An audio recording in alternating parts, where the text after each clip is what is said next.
Hello, my name is Sean Ulmer, Executive Director here at the Cedar Rapids Museum of Art.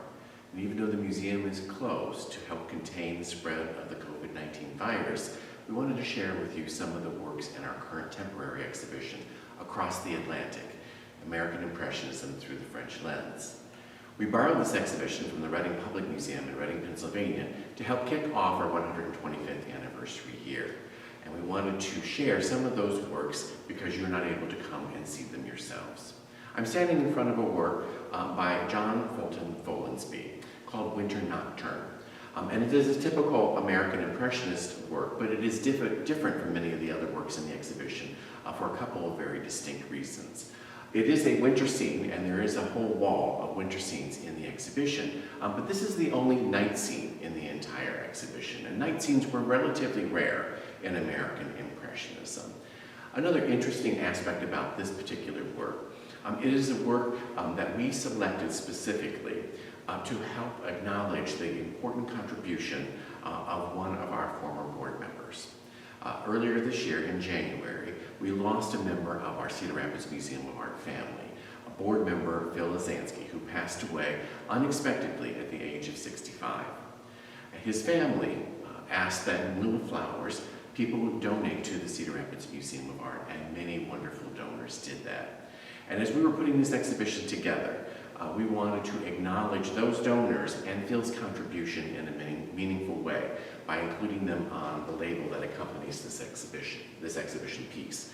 And so we were set about to look through the collection that makes up this exhibition and to select a work that we thought might be appropriate to remember Phil and his important contribution to the museum.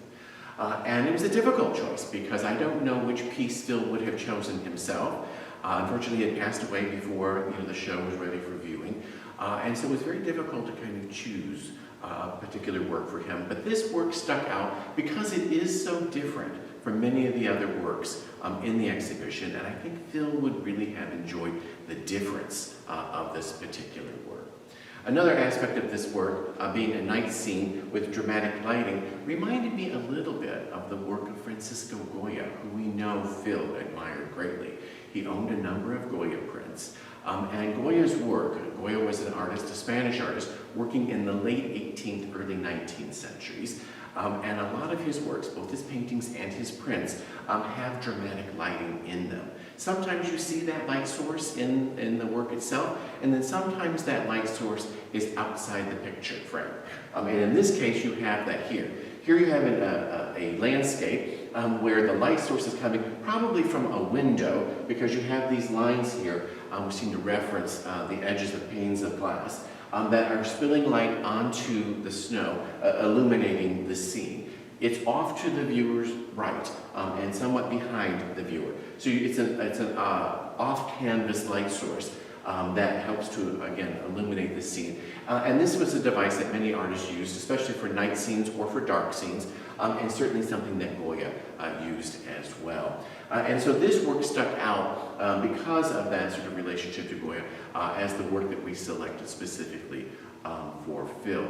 On a more symbolic level, I think it represents Phil very well. He served on the board for 29 years, 22 of those years as secretary, and served not only on the executive committee, but also the collections and exhibitions committee, the building committee, the finance committee, and the nominating committee, as well as helping out in our annual gala. In those 29 years, Phil saw the museum through many different periods, good years and bad years. And through those years, he was always a guiding light. And so I feel that this represents very much Phil's presence in the museum, shining light on an otherwise obscured scene. And that way, I think it's a perfect tribute for somebody who was so very, very important to the Cedar Rapids Museum of Art.